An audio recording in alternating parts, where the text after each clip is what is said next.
or kind of like our Friday, but also uh, as normal of a Thursday as possible, but with like a little bit of a Friday vibe on it because I want to try to recap this week, this busy week that has happened, like we would normally do on Fridays, and maybe even have a little Friday fun time on a Thursday afternoon to wrap up the show today. But we're going to be having all the normal Thursday conversations, joined by our normal Thursday guests for the most part as we go through the afternoon, mixing in a little Friday flavor as we go. Like I said, I want to wrap up the week when it comes to the discussion on the Supreme Court rulings. Also, what's happened in the negotiations with Iran.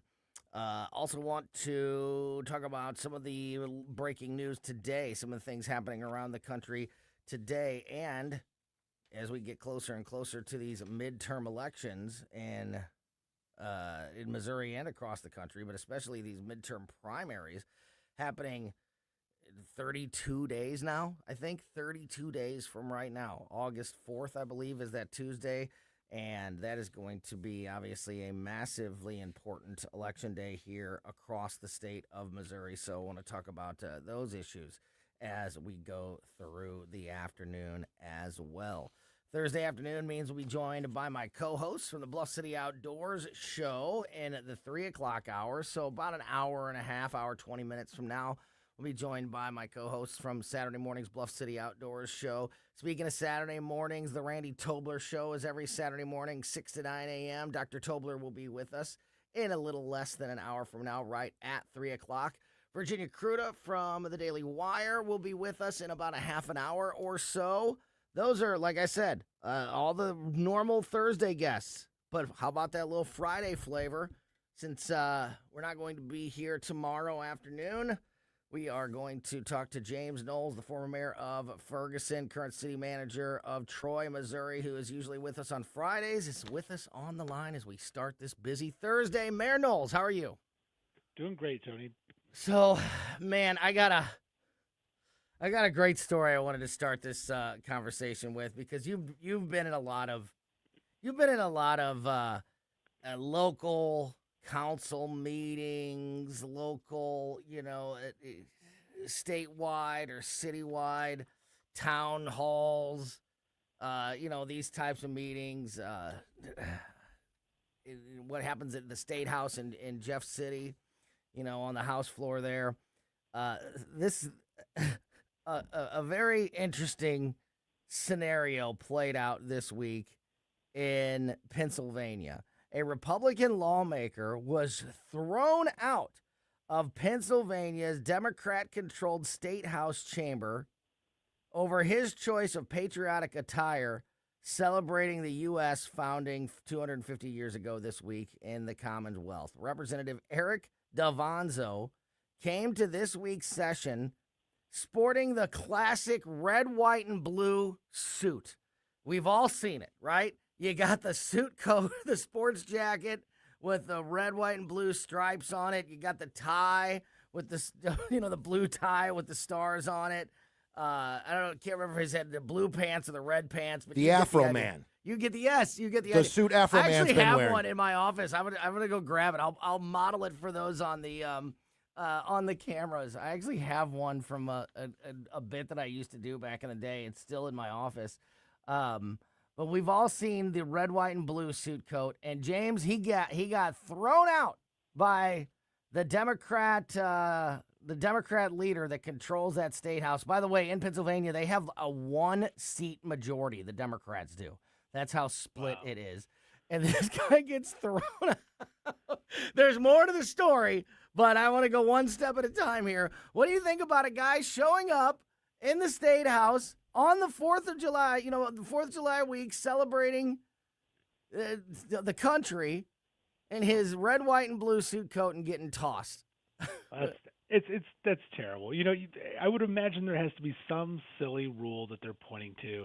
I can't imagine that they have like a rule on colors of your sport coats or things that you could wear before you get ejected. I'll tell you, when I used to work in the state Senate, back before term limits, we had a state senator, John Schneider. He's my state senator. He was your state senator up in North County.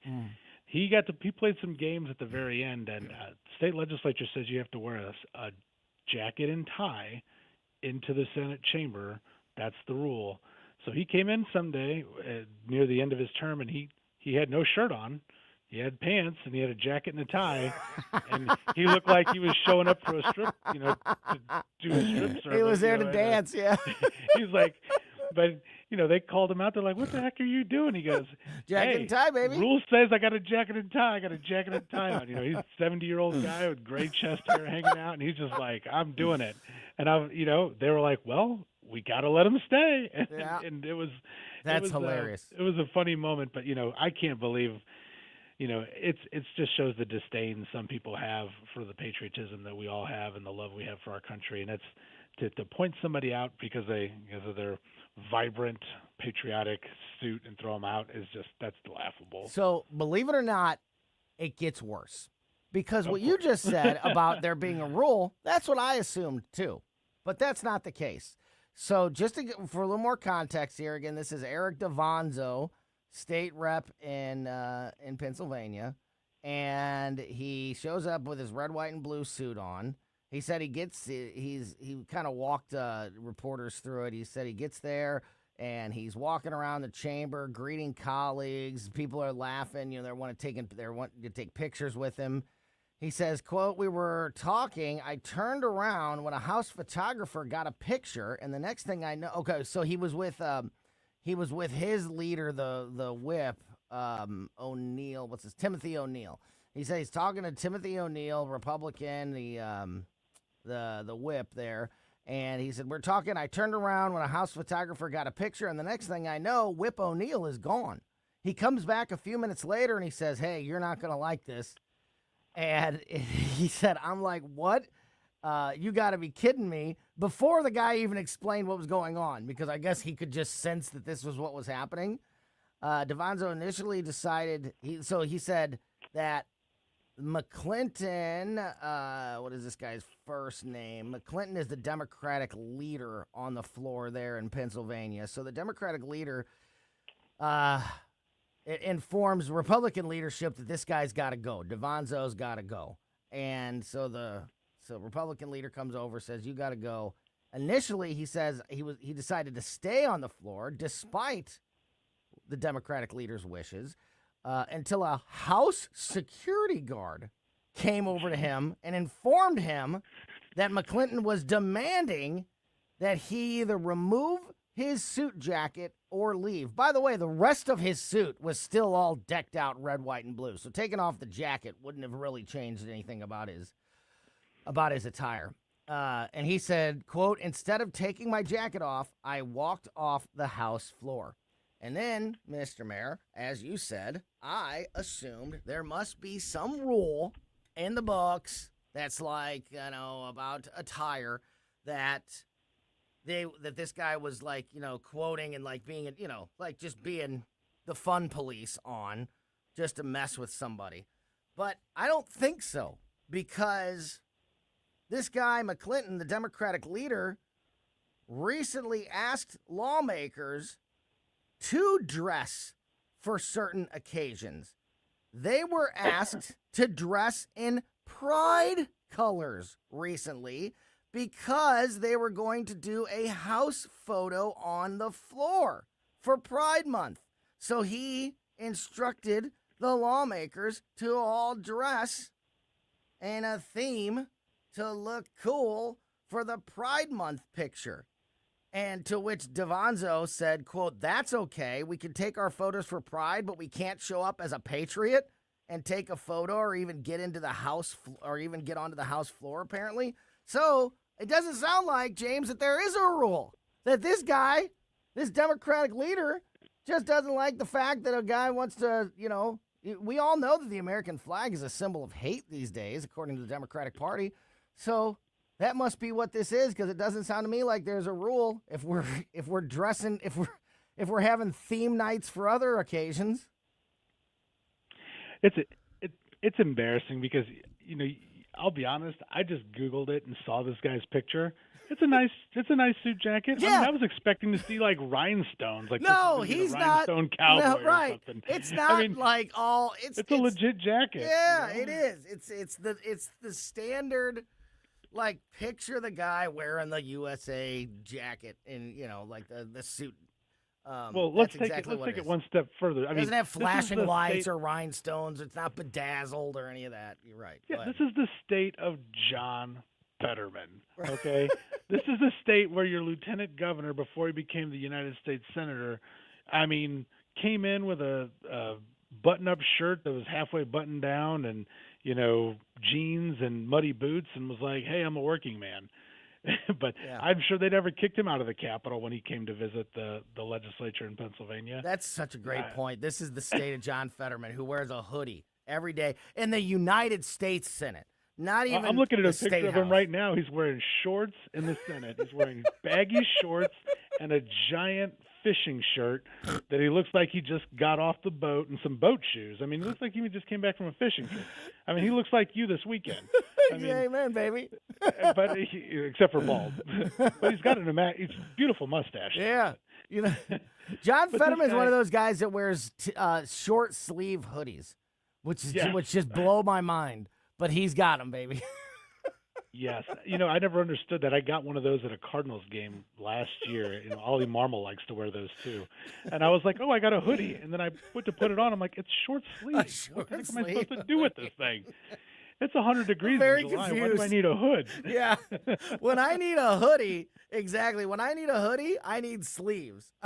Right, exactly. There's no time that this is going to be the appropriate thing to wear.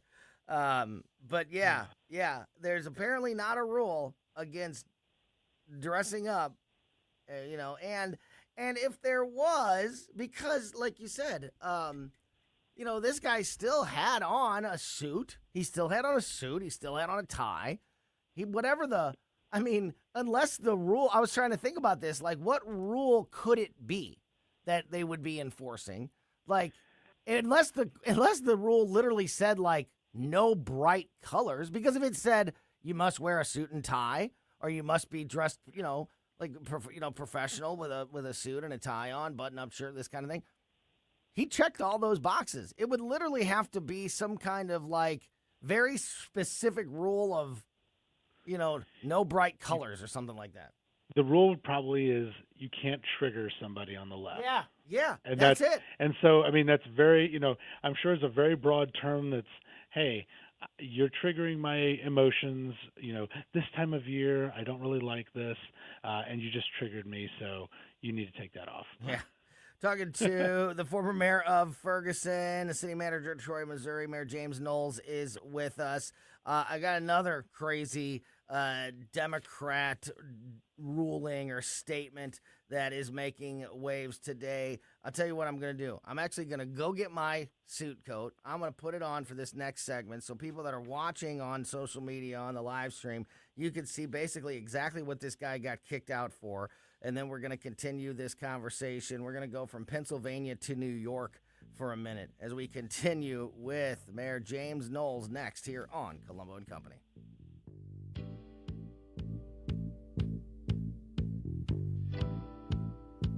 Like and subscribe to us on Rumble. News Talk STL.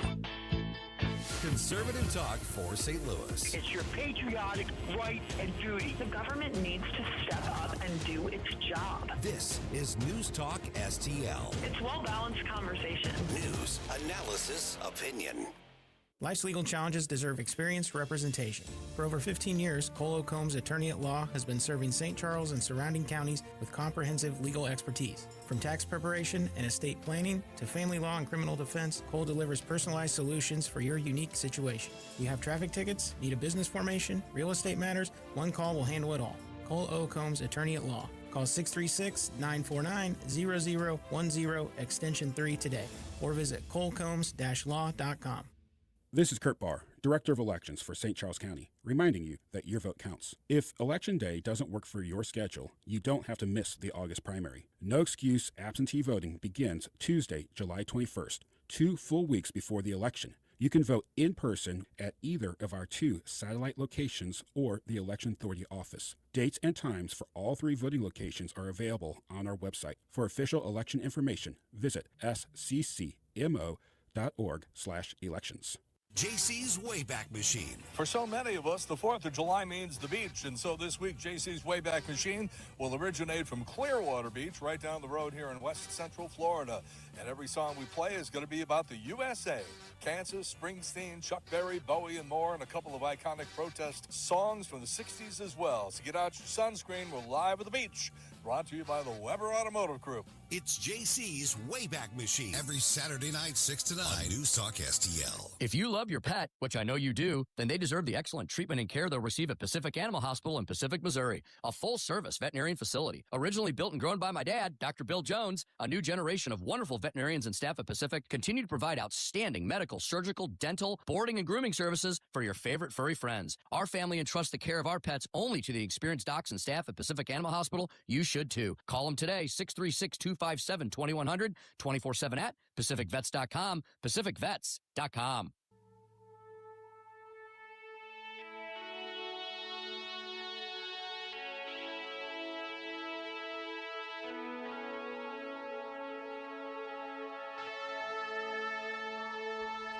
All right, so bad news about this sports jacket. If you're watching on the live stream, apparently I've put on a few pounds. Johnny's over there rolling his eyes. He's like, you want to see what that looks like before you go and show everybody in public fat guy in a little coat kind of thing there. But you get the idea. Here's what the guy was wearing in Pennsylvania. This is exactly it. And he gets thrown out of the chamber there. Should have put a rainbow on it. Exactly, yeah, exactly, because that was okay. Welcome back to Colombo and Company. I'm Tony Colombo in studio with producer Johnny and the former mayor of Ferguson, Missouri, current city manager of Troy, Missouri. Mayor James Knowles is on the line with us. I don't know if you can see this, James, but yeah, apparently since I did my old man on the street videos back in the day with this coat on, I've had a couple one too many trips to McDonald's. It's that 2 slices every day. You know, I'm logging into the webcam just for that. You better hurry up because I'm not going to keep it on much longer. Yeah, but if you missed that, just ridiculous stuff coming out of the Pennsylvania House chamber this week. One of the reps shows up in a red, white, and blue suit and gets told that he has to take off the red, white, and blue jacket or get literally escorted out by security. A guy who is a state rep getting escorted out by security because the Democrat leadership doesn't like the fact that on the 4th of July, he's wearing a red, white, and blue sports jacket. And this is on the heels of them being instructed to wear pride colors during a gathering at the house in the chamber there because of Pride Month. So the pride colors are okay, but not red, white, and blue. So just amazing. Just not pride in your country. Yeah, man, I do gotta. This is bad news. If I buttoned this right here, it would definitely. Careful, that thing will shoot off. Put my eye out. I don't want to break that thing there. So I don't know about all this, but yeah, just hilarious. That level of pettiness, James, is that normal? Did you experience that in your time and in your continued time in local politics? That because I feel like there's definitely a lot of ego and power tripping happening at the national level. There's no doubt about it. There's power. Nancy Pelosi, Chuck Schumer, even Donald Trump. You know, you can point to all of these folks. But at the state level and at the local level, when somebody gets a little bit of a little taste of power, it can sometimes go to their head. Does this kind of petty thing happen often, at least from your experience? Oh, I've seen it in communities and places all around. But it's funny, the dress code issue though on a local government, that varies wildly too. I mean, even when I was an elected official, I've been city administrator in 2 different communities, and I've visited many other local governments, in action, their board meetings. I spent 16 years wearing a suit every meeting in Ferguson. And then my first meeting in Darden Prairie, I came in a suit, and I mean, there was guys in jeans and T-shirts and They were Hawaiian like, shirts. "Who's and I was this like, guy?" Yeah, I was like, what? And then, I came out to I came out to Troy, and, not a lot different. You've got polo shirts and you've got tank tops. And it's like, all right, well, I guess maybe I'm a little overdressed for this. But so, it is definitely dependent on the organization. But the pettiness, though, you're right. I've seen it, and it can be bad at all levels of government, whether it's Jefferson City, whether it's local government. If somebody feels like that they have some sort of power that they can exert over you, and they're frustrated with you, and they don't have any other way to maybe get their way, they'll sometimes find some of the silliest and pettiest things to do. And stuff like this is what you'd see, find some loophole to throw somebody out, to disqualify them from voting or something. And I hate to say it, I mean, it goes across probably the spectrum. No side has the monopoly on that stupidity. Oh no, it's definitely, there's a power trip thing that happens on people of both sides. I remember, I mean, and it's not limited to politics. It's not like, I remember we used to joke back in the day when I was, when in the 90s, when I was on The Point or doing music radio, you would meet like a band. There was nothing worse. There was no more like cocky, entitled group than a band who just had like their first big hit. And they were on their first like tour where they were headlining at, like at big arenas. And, they'd come in and they were like, their stuff didn't stink. And then you'd meet a band that had been around for a while, that had been headline, that actually probably had more right to being, to trying to be a big shot over everybody. And those guys were always the coolest dudes ever. It was the people that are just getting their first taste of privilege that always seem to have the biggest power trips. And I would imagine it's like that, not, just in entertainment, but in politics and probably everywhere else across the spectrum. Probably the one-hit wonders are the worst. Oh, yeah, exactly. Exactly. Don't you know who I am? So we got that going on in Pennsylvania. And then today in New York, so they're dealing with the heat in New York, just like we are here in St. Louis. And we've seen this exact type of behavior and quote-unquote leadership from progressive Democrats in the past. I mean, going all the way back to Jimmy Carter. So this is no surprise, but it is a good reminder because we seem to hardly ever learn from our history. Zohran Mamdani tells New Yorkers how to deal with the heat. The New York City socialist mayor sparked viral outrage today when he responded to a heat wave affecting the city by instructing residents on how to set their air conditioners. The blowback came as New York City expanded emergency heat measures during a historic holiday weekend heat wave, with officials warning temperatures could get as hot as 112 degrees, like the heat index, not the actual temperature, the heat index up to 112. Quote, New York, it's hot out there, and the power grid is working overtime to keep us cool. This is directly from Zohran Mamdani, a statement from the mayor today. Set your AC to 78 degrees. Wow. That will literally never happen in the Colombo house. Like, there is no chance of 78.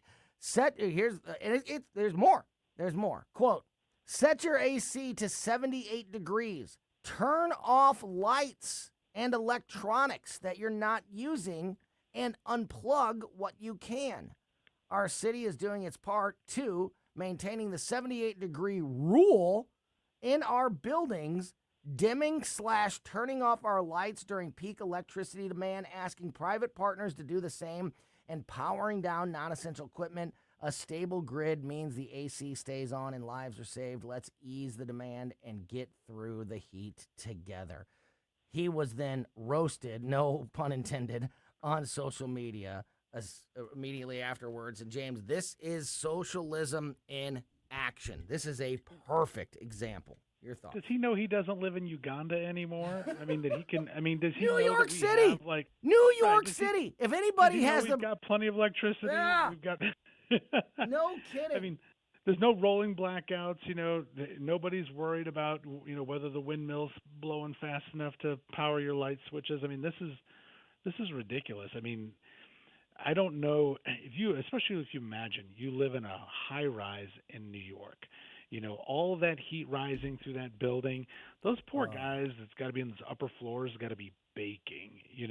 Especially because, and my dad's a mechanical contractor. He did HVAC all his life. If you've got a really, really hot day, your air conditioner oftentimes can't keep up. No. I mean, I tell my wife, I used to set the air conditioner lower in the morning, cool the house down. Yes, because, that's smart. the house Very is gonna smart. She works from home during the day. She's in there with that sun just baking through the big. Yeah. We got big picture windows. If you have baking raised through there. ceilings, we have raised ceilings in our living room and kitchen. Ceilings, yeah. Then it can't. Brian Agers, formerly Agers HVAC, good friend of mine, good friend of the station, been a long time supporter. He, he would talk about this when we would talk all the time about HVAC issues, and he taught me a really important rule to remember, and it's the 20-degree rule. That basically your air conditioner, even ones that are working well, it's about 20 degrees. Maybe you get as much as 25 degrees if you're, with all the right conditions, with a super efficient air conditioner, and a situation where you don't have high ceilings and you don't have like a bunch of heat coming in through the windows or whatever. Maybe you could get as much as 25 degrees. But like he said, when it's 100 degrees outside, your air conditioner can basically only do about 20 to 25 degrees. So it's probably only going to get down to 75 degrees at best case scenario, which is why it is important to have your house cooler. Maybe it can hold on to some of it. So if it's cooler going in, but it's not going to be able to cool it directly down. So that is already going to happen. So if you're Zoran Mandami, you're telling everybody, hey, you go to work, just turn your air conditioner off, let it get 100 degrees in your house, and then come home. That's and turn even it back worse, on. right? You're right, because it's the limitations of the technology of the Freon. It only takes approximately 20 to 25 degrees of heat out of the air. So if you're starting with 100 degrees, I mean, you got 75 degree or 80 degree air blowing around your house. I mean, it takes a long time to cool it down. You can't do that. And these guys, they don't realize is they're probably spending more electricity playing these stupid games by letting your house get that hot in the first place. Absolutely. And it goes back, it reminds me of, like I said, going all the way back to Jimmy Carter during the gas crisis when he was telling Americans what tire pressure to put their vehicles' tires at to get the best gas mileage. It's like, listen, this is the United States. If I own my home, or if I'm renting, if I'm renting from you, if I'm paying my bills, if I'm doing my job, paying my bills, raising my family, that's part of the deal. I'm going to set my air conditioner wherever I want to set it. You know what I like to do in the summertime, James? Not when it's this hot, but like on a decent day.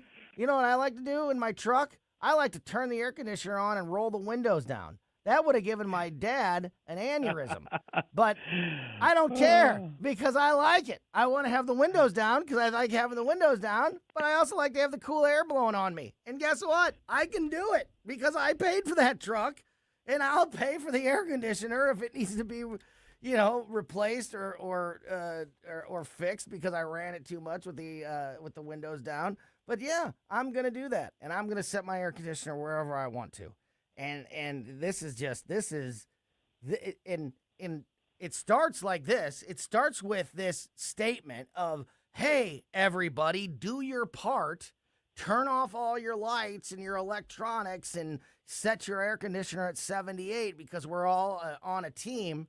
And then the next thing is it's a law. And then the next thing after that is the air conditioners come with a freaking governor on them, and where other people can control. You know what I mean? Like that's the slope. I believe that's the. If you allow this,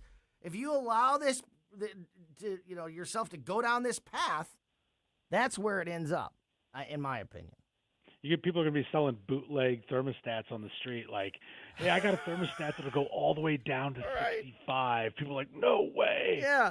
Yeah. Or people will be out there buying like extra like window units or additional air conditioning, which is going to suck up more power because you've got 2 or 3 air conditioners running in the same house because you can't keep it cool because of the laws or the limits put on the technology. And then people are spending more money and they're wasting more power, all to try to get around your ridiculousness. But yeah, I'd like him to send me a picture of the thermostat at Gracie Mansion right now, because I guarantee you his wife's not sitting around. No kidding. Staten Island sweating herself. No kidding. You are exactly right. Hey, one more here before we wrap it up with James Knowles, the former mayor of Ferguson, city manager of Troy. I'm not the biggest soccer fan, but you can't help get caught up in the World Cup stuff. I know some people are super into it, and I totally get it. I just have never been a huge soccer fan, but you can't help but get caught up in it at least a little bit, and especially with the USA still in the tournament and going forward. So there was there was a controversial moment in yesterday's World Cup game. The U.S. team did win and advanced, but our best player got a red card, and there was a lot of talk about how this guy could hopefully appeal this case and hopefully get this guy back, because a red card means not only are you kicked out of that game, but you can't play in the next game, which is incredibly. We're going to need him against Belgium. Well, and we can't. And we're not going to get him because FIFA announced today that the rules are that this is basically a non-reviewable case. There's not even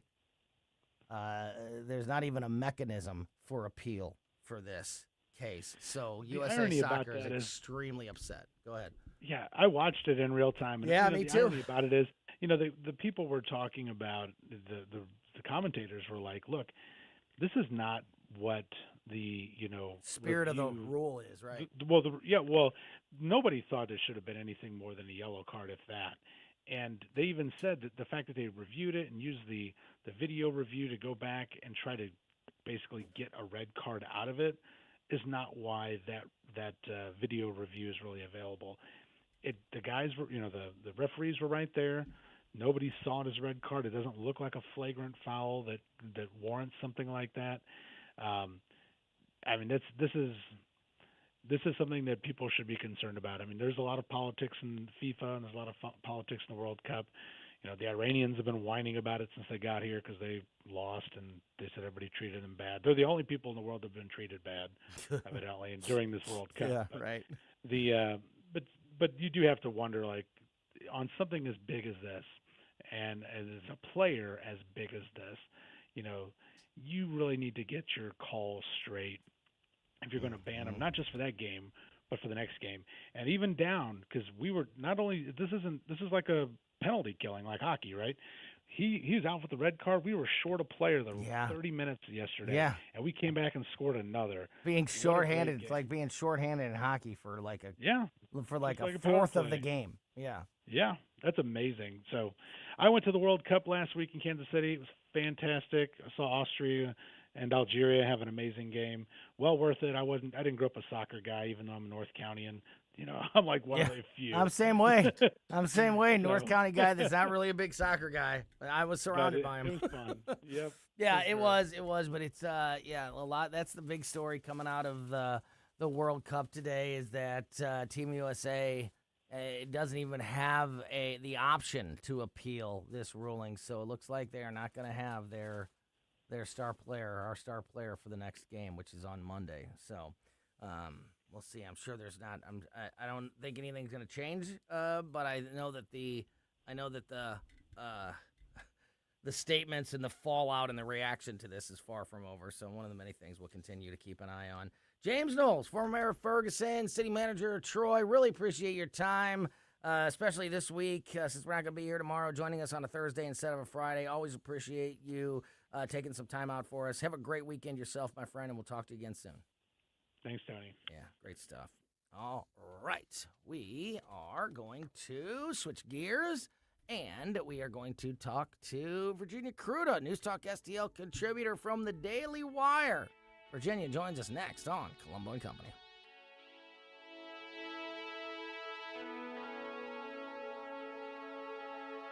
This is News Talk STL at 1019, 941, 991 HD3 and newstalkstl.com. Tim Jones and Chris Arps in the afternoon. What does fatherhood mean for Black America? We'll find out with Project 21 Director Terrace Todd at 5:20. Tim Jones and Chris Arps. Weekdays at 4 on News Talk STL. Looking to celebrate the 4th of July with a bang? Then look no further than Powder Monkey Fireworks. We've got bottle rockets, fountains, cakes, mortars. Our selection is endless with low prices and no gimmicks. Our friendly, knowledgeable staff will help you choose the perfect fireworks to make your holiday unforgettable. You'll go bananas at Powder Monkey, Highway 94 in St. Charles, on Westwood in Weldon Spring, and on Brendel in Rocky Mount. Don't want to fight the crowds? Order online at powdermonkeyfireworks.com. Oh, Hank, what a wonderful spider web you have built for us. I love this fabulous space we have right here in the corner of the kitchen. Thanks, Charlotte. I think I'll build us a vacation web in the coat closet. Oh, no. It's the pest control company again with those green wheels. They always kill the mood. This is Derek, the owner of All Solutions Pest Control. Give us a call today at 636-486-7888. We'd love to help you out. Learn more about our special $67 offer. You can visit us online at allsolutionspestcontrol.com. If a pest-free home is your goal, call All Solutions Pest Control. Why has Steph's Pizza become the place to go for St. Louis-style pizza, appetizers, salads, and pastas? One taste and you'll know. Dine-in, pickup, delivery, even DoorDash. Locally owned and operated with legendary pizza and a new location in Lake St. Louis at 111 Palm Fort Trail. In St. Peter's, St. Charles, and the original Stephanitas in O'Fallon on Veterans Memorial Parkway. Steph's Pizza is proud to be part of the News Talk STL family. Check them out at stephspizza.com. And remember, tonight's a good night for Steph's Pizza. Connor Roofing. You can count on Connor. Connor Roofing is now a 2-time winner of the National Best of the Best Award for customer satisfaction for roofing, storm damage restoration, siding, gutters, both residential and commercial. Please visit ConnorRoofing.com for an estimate. And remember, you can count on Connor. This hour of Colombo and Company brought to you by Gutter Pros. Water goes where we tell it. Call 314-656-7195 or visit them at gutterpros.com. Follow Tony Colombo on Twitter at Tony Colombo Talk. Welcome back to Colombo and Company over 19941 News Talk STL. Great stuff there with the former mayor of Ferguson, Missouri, James Knowles. In that last segment, joining us now on the line, News Talk STL contributor from the Daily Wire, Virginia Kruta, is with us. Virginia, how are you, my friend? I'm good. How are you? I'm hanging in there. I want to start with, I just saw this, so I apologize because this is a few days old. I just saw your article about Joe Biden and his pre-midterm hype speech. Yeah. in Maryland. I didn't see this. And I'm just catching up on it now. I feel like this is something I want to go back and watch because the former president was a mess. Is that the case? And tell us what happened here. I mean, in this this speech. The sad thing is, for anyone who was paying attention while he was still president, this isn't new. Yeah. But for the people who were completely blindsided when he couldn't finish a sentence during the debate. They're like, oh, my God, it's really bad. I'm like, well, yes, we told you that because we saw it, because anyone with eyes can see it, right?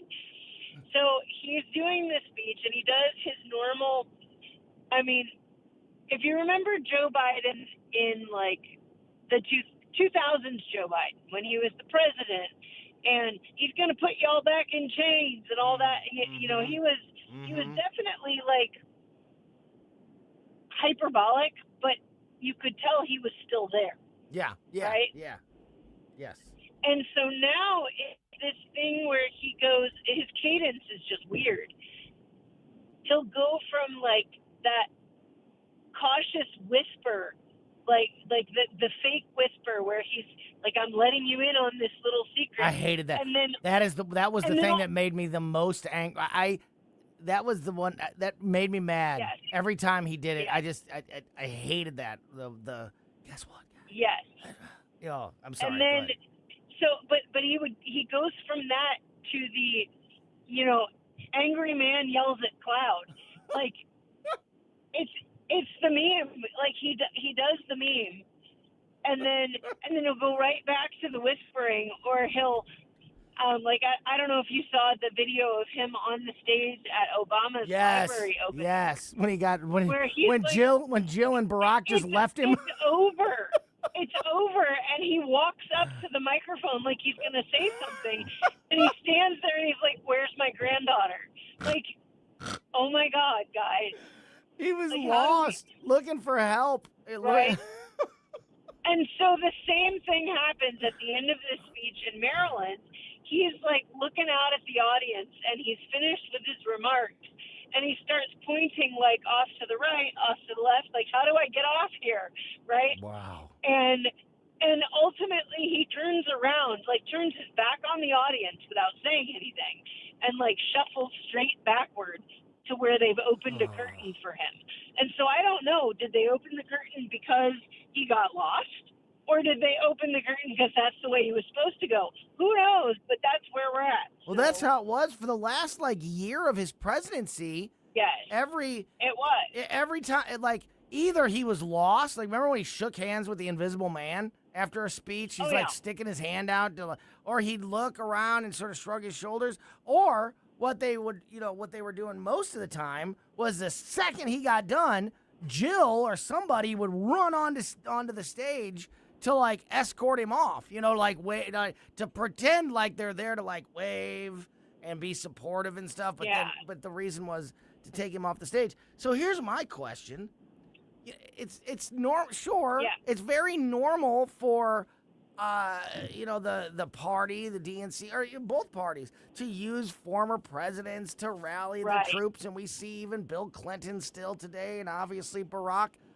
But who's out there saying, you know what, if we need a boost, if we need an injection of adrenaline and momentum, we need Joe Biden? What is the Democrat Party thinking in continuing to run this guy out on stage when he looks as pathetic as he does? I couldn't tell you, and I will say this. Even CNN was talking about this. It was the data guy, Harriet, was talking to somebody about it, and the polling indicates that the American people want Joe Biden to go away. Yeah, Jill sounds Biden, about right. And this plays into, she had her book that just released. He's got a book coming out this fall, and they're looking at both as potentially damaging, because there is almost literally nothing that Jill Biden could have written about without addressing the backbiting within the administration. And if she doesn't do it, then they're like, why are you hiding this from the American people still? And if she does it, then it drives a wedge between her and Kamala, and the Biden faction and the Kamala faction and everything else. Meanwhile, you have all this other stuff going on at the same time. You have Pete Buttigieg talking about how DCFS came and took his kids, and it was the fake call, and it was somebody lying about him, and this, that, and the other. I'm like, okay, first off, they don't take the kids away unless they have a reasonable reason to do that. Proof and evidence. And second of all, and we can talk all day long about whether or not conservatives should support putting adoptive children in the hands of same-sex couples, and where that typically leads to. you know, you look at a lot of cases, it's not a great situation. Now, I'm not saying that's never, but there was, in fact, the first gay couple in England to get adoptive children, both of them were just arrested for child endangerment related things. Wow. Yeah. So yeah, it's really not. You know, we can have a discussion about whether or not they should have been placed there in the first place. Right. But also knowing that Pete Buttigieg was going to be a target.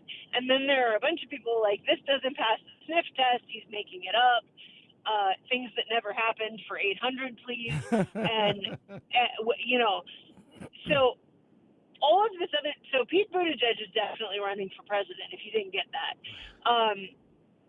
And then you have people like Josh Shapiro, who is out talking about the fact that the socialist rising is bad for the Democratic Party. You got John Fetterman saying that the socialist rising is bad for the Democratic Party. And then you got everybody in Pennsylvania saying, but Shapiro and Fetterman won't talk to each other.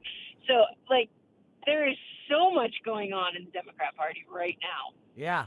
And, Not only that, and you know, the socialist rising, not to be left out. This idea that they either have to, and what's great about this, and if you're watching this from a political standpoint, the calculations from most Democrats is either they are all in with the socialist agenda, and they're embracing the socialists for that reason, or they're terrified and they hope that the socialists eat them last. And so they're embracing this. There is no, except for maybe Fetterman and a couple others who maybe understand their own constituents a little better than the rest of the people. Like Joe Manchin is out here like, this is stupid. You can't do this. Yeah. Fetterman saying the same thing. Yeah. And they are right. But they are a unicorn in that party because you're not allowed to be. You're not allowed to speak out against the progressive wing. You're not. And the people praying that they'll be eaten last, I got news for them.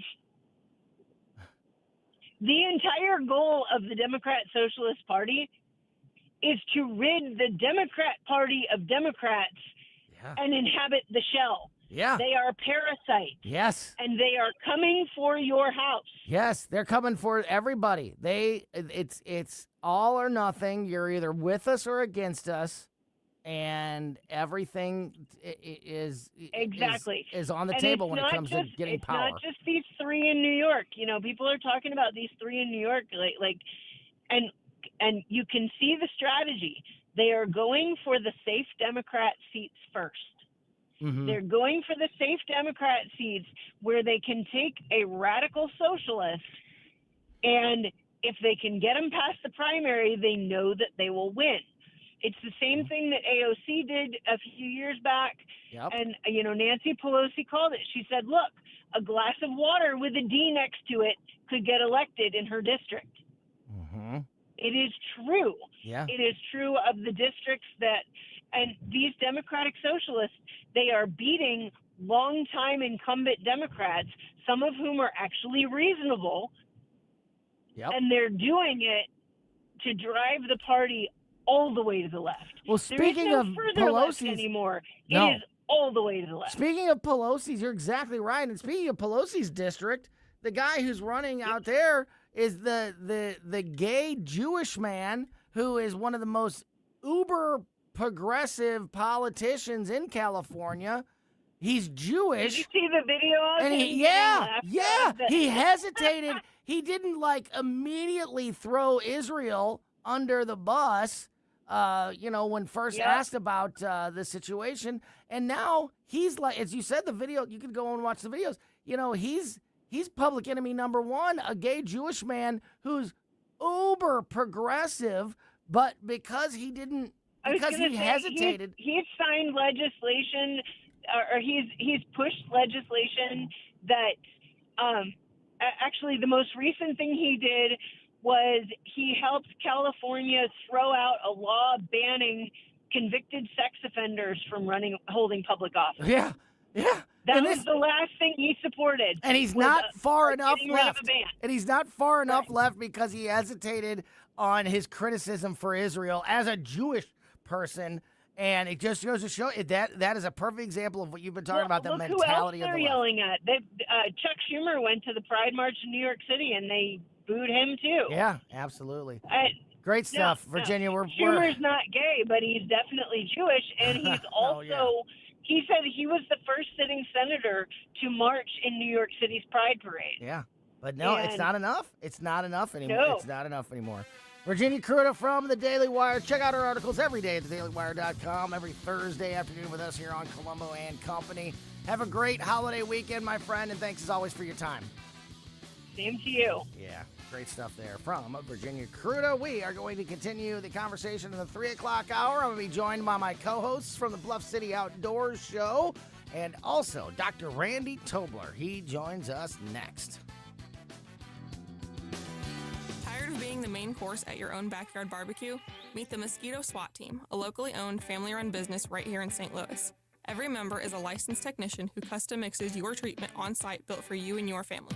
Unlike the other guys, we don't show up with one pre-mixed option. We have over 15 options, including bee and pollinator-friendly choices, and we never lock you into a contract. Start and stop whenever you're ready. Take back your backyard. Call or text 314-861-0096 or visit themosquitoswatteam.com. Hey guys, don't miss Straight Lines with Elizabeth Kaiser every Sunday evening at 8 p.m. where we talk about so many areas, including AI, law, and health. We have some fantastic guests on my show. Don't forget, Sunday evenings at 8 p.m., Straight Lines with Elizabeth Kaiser. Stand and fight with Nick Schroer. Hey, it's Nick Schroer. To preserve this nation, to preserve the experiment and liberty that our founders envisioned, we must take a stand and fight. Stand and fight with Nick Schroer. Sunday nights at 6. Only on News Talk STL. You feel it every time you check out. Prices up, paychecks stretched, families squeezed. That's why Ann Wagner's fighting to get government off your back and out of your way.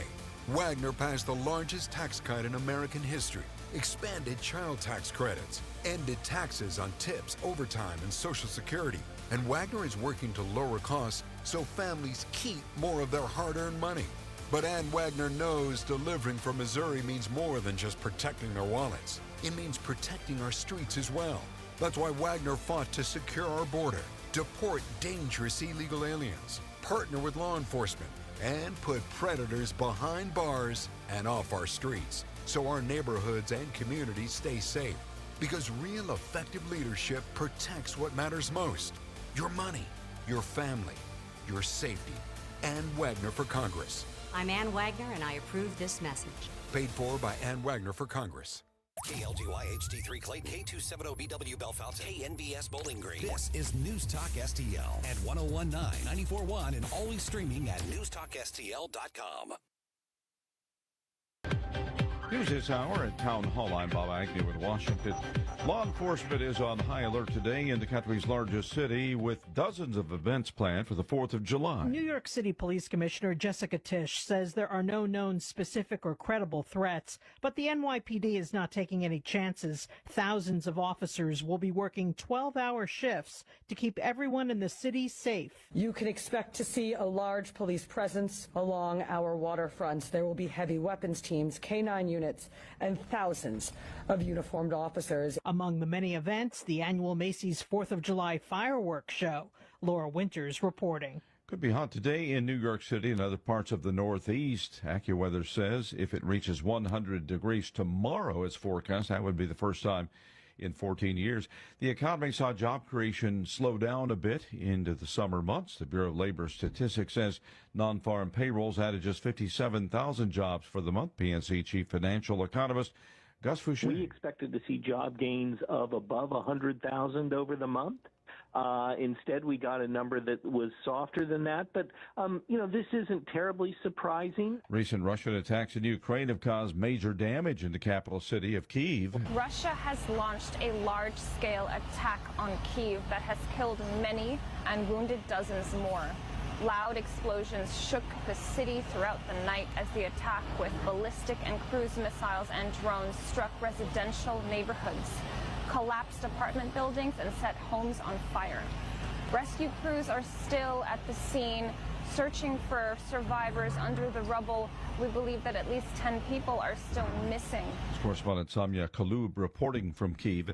On Wall Street, the Dow gained almost 600 points today, up 594. The Nasdaq struggled, down 207. More from townhall.com. Patrick was way behind on his IRS taxes. I was in way over my head. The total amount ended up being somewhere just over $30,000. $30,000. Then the IRS came to collect. Started getting letter after letter. A lien had been filed against me. They were going to basically hang me completely out to dry. He had to do something. That's when I reached out to Optima Tax Relief. Patrick's life quickly got a lot easier. It was very easy. Pretty much hands off, They picked up the ball and ran with it. And how'd it go? I couldn't believe it. I had to ask 2 or 3 times. I saved an incredible amount of money. How does Patrick feel about Optima? Couldn't be happier. They definitely helped me. Optima Tax Relief, the best place to call. They're the best in the business. Do what Patrick did and call Optima Tax Relief for a free consultation. Call 800-965-1433. 800-965-1433. 800-965-1433. Optima Tax Relief. Testimonial from an actual client. Some restrictions apply. For complete details, please visit OptimaTaxRelief.com. From the News Talk STL Weather Center. High temperature today in the mid to upper 90s again, which puts the heat index up to 105 and higher in some spots this afternoon. The difference is we may see an isolated thunderstorm or two this afternoon, and daily rain chances in the forecast moving forward. With the heat remaining in place tomorrow and even on Saturday, and that rain chance picks up a little bit, we'll turn a little bit cooler next week, but it's still going to be pretty hot. In the First Alert Weather Center, I'm KMOV meteorologist Kent Earhart. This hour of News Talk STL brought to you by Chris Cooper and Serenity Wealth Management. Business owners, download your free playbook for financial clarity at SerenityWealthBiz.com. That's SerenityWealthBiz.com. Free speech is alive and well in America right here. It's about time somebody stood up for true American values. What this country needs is some backbone. Finally, a president who wants to make real change. 101.9 and 94.1 News Talk STL.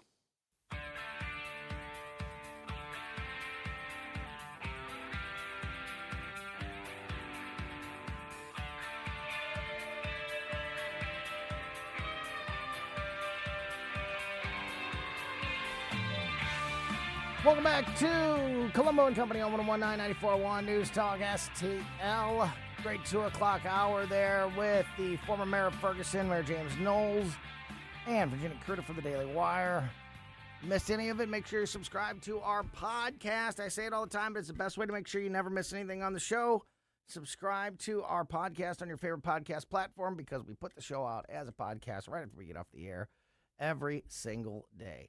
All right, busy 3 o'clock hour here as we recap this busy week and get you ready for, hopefully, what for most of you, many of you, is a extended holiday weekend. My co-host from the Bluff City Outdoors Show, which you can hear every Saturday morning at 11 a.m., will be with us in about 20 minutes. And right now, speaking of Saturday mornings, 6 to 9 a.m. is the Randy Tobler Show, and Dr. Randy Tobler is on the line with us now.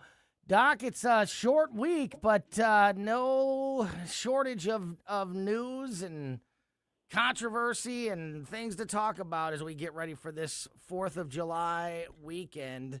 Man, it's like, as usual, it's like drinking from a fire hose. The Supreme Court rulings, the negotiations coming out of Iran. Let's start with the Supreme Court rulings, Doc. Anything catch you off guard? Anything surprise you? Anything you're particularly disappointed with, happy about when it comes to the various rulings that we saw this week? I wasn't surprised, Tony, that the birthright citizenship thing turned out the way it is. But I agree with the vice president when he said, hey, the fact it wasn't 9-0, it was 6-3, and if you factor Kavanaugh's, even though he voted with the majority, that basically that, hey, wink, wink, how about the Congress? How about you guys getting something done? I mean, I thought that was like, it is now part of the conversation, and people don't just dismiss it as something to talk about and something to maybe reconsider. And who knows, maybe there is a constitutional amendment. Maybe, hey, here's the thing, I bet if we all did a big GoFundMe, we could convince Donald Trump, if we all paid our fair share, we could get like Dollar General level pregnancy tests for all women coming in from foreign countries to make sure that they're not pregnant before they land in the States. That way they don't drop an anchor baby. I'd contribute to that GoFundMe, wouldn't you? Yeah, but wouldn't it also just be easier to get rid of that law? Like, it wouldn't it be easier to just get rid of birthright citizenship? And I'm glad you brought that one up, Doc, because I think there's still a lot to talk about here, and it is really interesting. And you're exactly right there that I was also surprised at how close it was. In my mind, I don't know why I thought this. I just remember like some of the statements that came out of the court and the way that the justices were addressing the attorneys from both sides and the quotes that were coming out of the actual hearing. In my mind, I remember thinking like they're not taking this seriously at all. Like they are just dismissing this. And it's going to be, like you said, it's going to be a 9-0. It's not going to be, something that they're taking very seriously. But obviously, that's not the case at all. In fact, I read that statement from Justice Alito yesterday, where he came out and he made a statement calling it a serious mistake that the court didn't rule this way, and he said it had his words could have grotesque impact on the future of the country. So they were taking it very seriously. And as you mentioned, Brett Kavanaugh even sort of leaned towards like a, hey, look, we can only do what's in the law. And, this isn't, this is just the way it is. And there's not, like we can't interpret or add, our own bias into the law, but you guys can. You guys can do something about it. Sort of like, hey, I agree with you, but you just got to change. You got to give us better guidelines to play by if you want this. So it was taken obviously very, very serious. But Doc, here's the problem: that if we want to fix this, that means Congress has got to do something. You got any confidence in Congress doing anything? I mean, let alone passing a new constitutional amendment? I'm not going to hold my breath, Doc. Well, there's no way that 2/3 of each chamber is going to pass a constitutional amendment and then to resolve a joint resolution, and then 3/4 of the states would have to pass it, right? Yeah. So I don't see that happening. But I am buoyed by the fact that Donald Trump has told the DOJ to say, see what you can do to make sure that there's not fraud or wire fraud or deception or some other kind of, call it a process charge, you will, in these companies that pretty much that's their business model, right, is to do pregnancy tourism and birth tourism. And I think that there may be some angle there, and I'm glad that they're going to go after it one way or another. But, I thought the richest thing of that story had nothing to do with the actual Supreme Court decision. Nina Totenberg, 50 years in journalism and most of that with NPR. Was that ever the epic Freudian slip? It's like you just knew she's thinking, well, how many times have we seen the night before? How many times have we seen the day of the term, the last day of the term, or the day after a justice retires? And I, as Nina Totenberg of NPR, National Propaganda Radio, I really want him to retire. And then she made the epic Freudian slip of allegedly mishearing from someone. She just wished it so badly that she misheard him. It was fantastic. Doc, that is that was a beautiful one. We talked about that yesterday. I'm glad you brought that up. For people that aren't aware of this, like I said, we dug into this yesterday. But Nina Totenberg with NPR, after the rulings were handed down, and it's the end. It was the very end. This was the last batch of rulings coming down from this session of the Supreme Court, and then so there's some business to be done at the end of the session, and one of those was the court announcing the various staff members and people that are part of the process there that were retiring or stepping down from their jobs. And this NPR reporter, who's 82 years old, has been there for decades. And, NPR is supposed to be the most serious, the most professional, the most trusted media platform on earth. she's Yeah. leaving the court. She realizes that not like the big rush of reporters is leaving. Literally asks somebody in the hall, and this is her story. Like, I'm not adding anything into the. Ask a colleague in the hall, like, hey, why isn't everybody coming out? What's going on in there? And the colleague says, oh, Justice Roberts is announcing retirements, like the people that are retiring. She hears he's announcing a retirement, assumes that that's Judge Alito's retirement, and then reports the story, which then gets published by NPR and is published for like 15 or 20 minutes before anybody takes it down. Doc, to me, the biggest takeaway from this story is not the fact that this reporter made a massive gaffe, massive mistake, but that here's the, the most serious, the most serious, the best at fact checking, the most reliable news platform there is, or at least that's what they want us to believe at NPR. There was nobody fact checking this. There was no process of making sure that something like this was the case before it made it onto before it got published. Are you kidding me, Doc? Well, now, Tony, you got to cut them some slack. Nope. They had their staff slashed by that evil Elon Musk when he cut the budget for the Corporate for Public Broadcasting. They don't have enough editors anymore, so it's all Elon Musk's fault. Now, I heard her on when she came back and made the apology on a podcast later on some interview. I thought I heard her say that she had misheard what someone had said. So probably what was happening, it's been a long day in the court. It's been a long term. They're all leaving the court, and some guy says, oh, I want some Fritos. I'm tired. And she took that as Alito retired. It literally was just about that bad. I mean, really. Just amazing. Just amazing.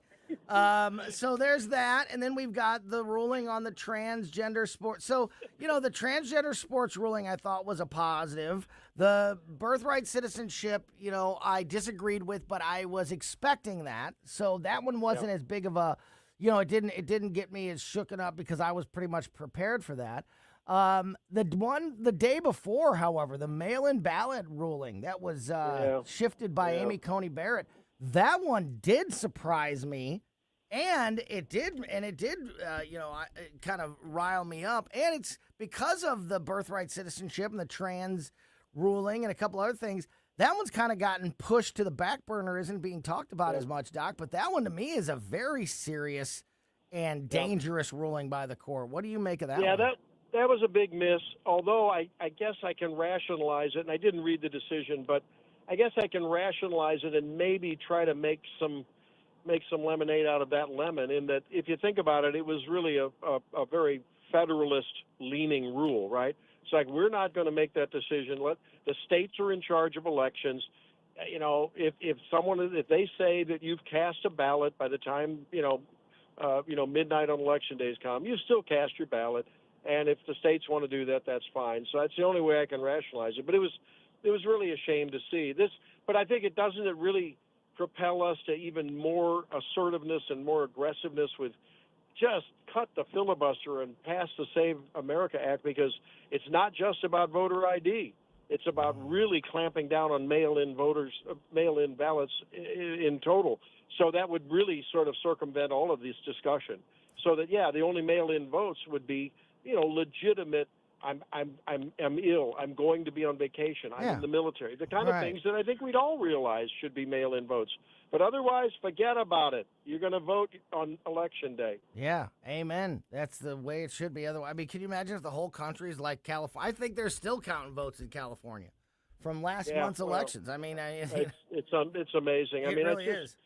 At a minimum, even if you could concede that it's an accurate count, it erodes the trust in the system. And at a time when we need trust in whatever institution we can begin to regain trust in, because really a republic like ours can't exist for very long if you have ongoing and ever eroding trust in your major institutions like election process and, the Justice Department and on and on. So we've got to get that straight. One more quick point before we move on off of the Supreme Court rulings, Doc. Did you see NBC News issuing basically a trigger warning yesterday, or I guess the day before, on the NBC Nightly News when they were announcing and discussing the transgender ruling, and how Craig Melvin, like, before he starts talking about it, says, quote, just a quick note here. The terms that we're using here during our reporting, biological male, biological female, the high court put those terms in quotations in their decision and their dissent.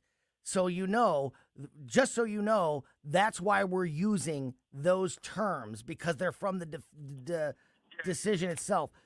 Had to put a disclaimer and a trigger warning on horrible words that are going to make people's ears bleed, like biological female.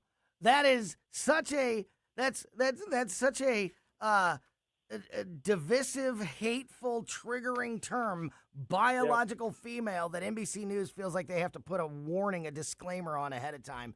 That is one of the most pathetic he things. essentially likened those terms to the rhetorical trash that sat in your trash can and started leaking last week in this kind of weather, right? Ooh, I've got to put on my gloves. Ooh, my God, I'm not going to, I don't want to touch this. Yeah. They don't want to take any ownership of biological reality.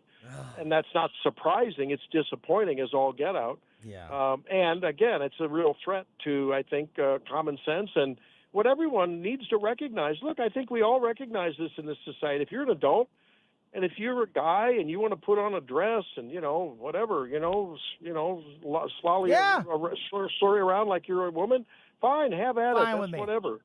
But live still, how you want to you're a live. guy. Let's call it the way it is, Right. And, Go yeah. ahead. So I think you're right. NBC has, again, played its cards as you might expect they might do. And what an insult to our intelligence. I mean, what do they think? We're idiots out here? We know the difference. And there's people that are going to try to gloss over the truth for whatever their political, ideological agenda is.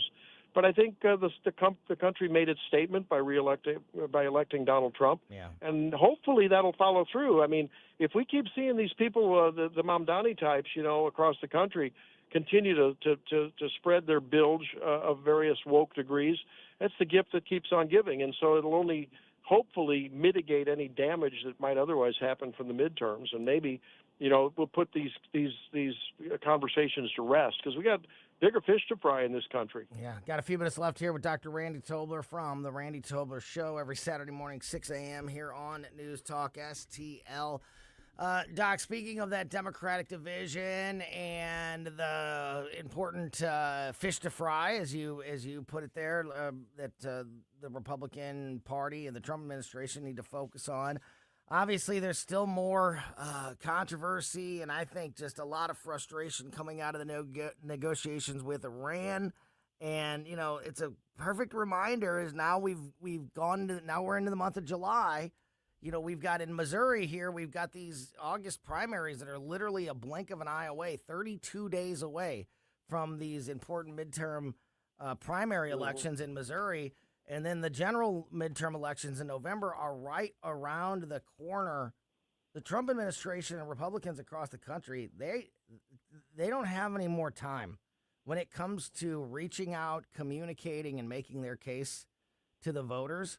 The time is now. Do you feel like that they are doing a good enough job at this point to do everything they can to highlight that division and lunacy coming out of the left, and to communicate to voters why it's very important that they hold on to the majorities if they want to have any kind of production in these last 2 years of the Trump presidency?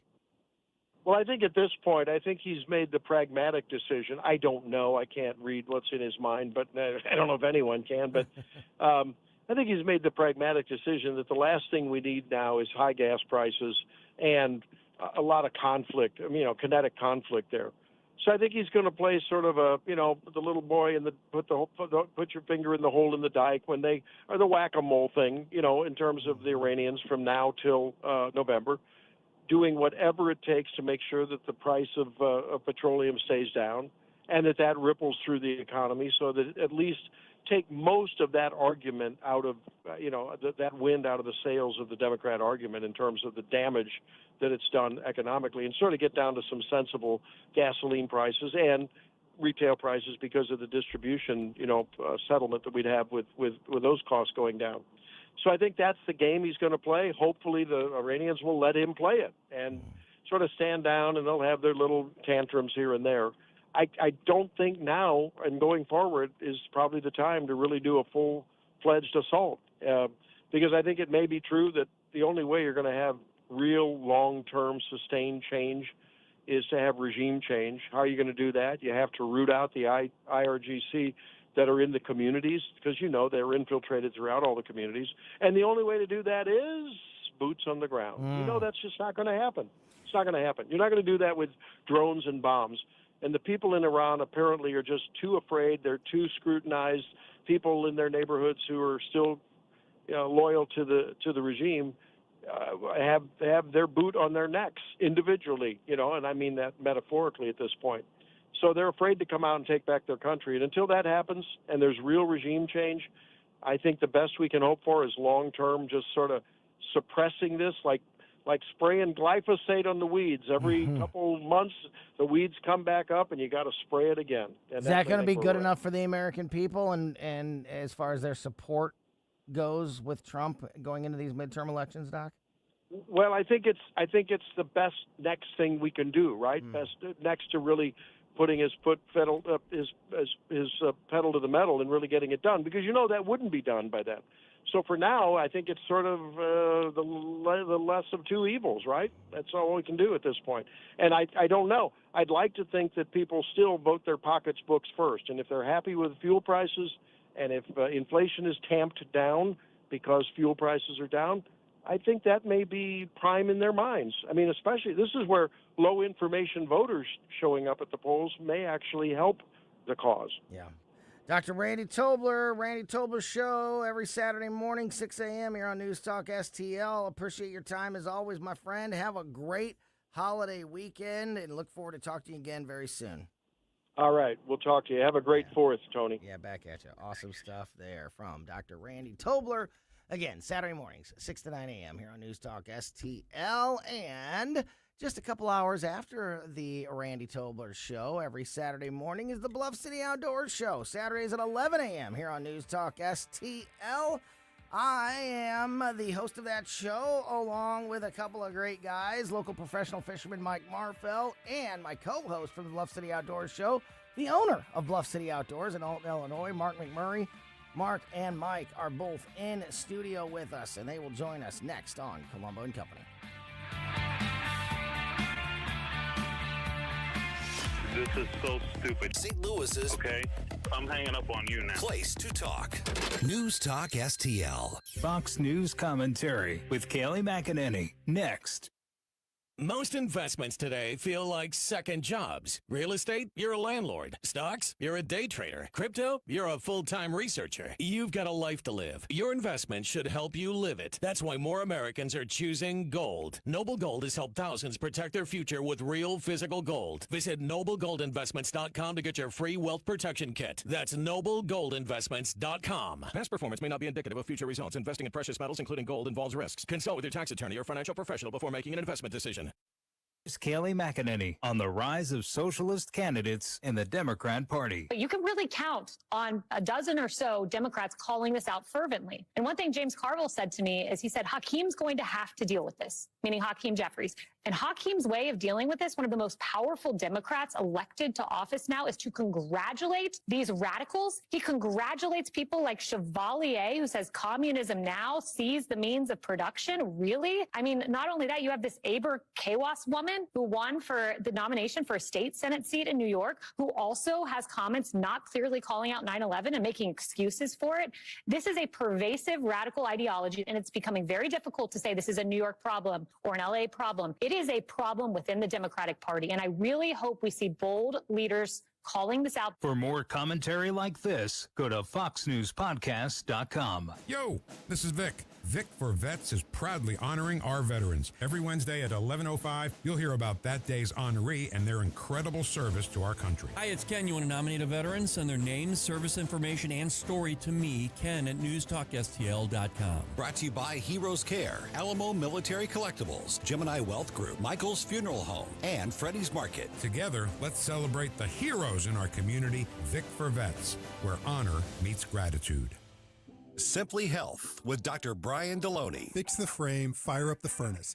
This week, I'll be connecting joint repair, fat-burning exercises, and supplements like creatine, magnesium, psyllium, B vitamins, and TMG. You're going to learn how better tissue health may help you move better, heal better, and support a stronger metabolism. Simply Health with Dr. Brian Deloney. Saturdays at noon on News Talk STL. To find out more about Simply Health Integrated Medical, log on to simplyhealthintegrated.com.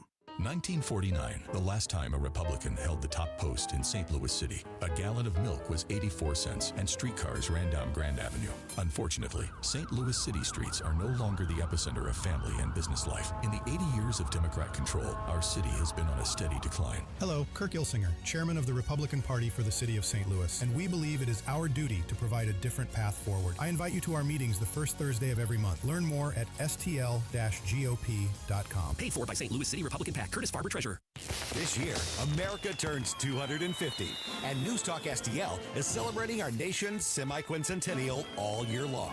News Talk STL, #1 for live and local Soros-free talk, with proud supporters of our 250th birthday celebration. Trolley Stop Bakery, DG Firearms, and The Yard Guy. 250 years strong, and we're just getting started. 101.9 and 94.1 News Talk STL. On the next, Larry Connors USA. The story behind the story. This month, 1950, we entered a police action. My dad says it was a war. Larry Connors USA. Now, weeknights 6 until 8 on News Talk STL.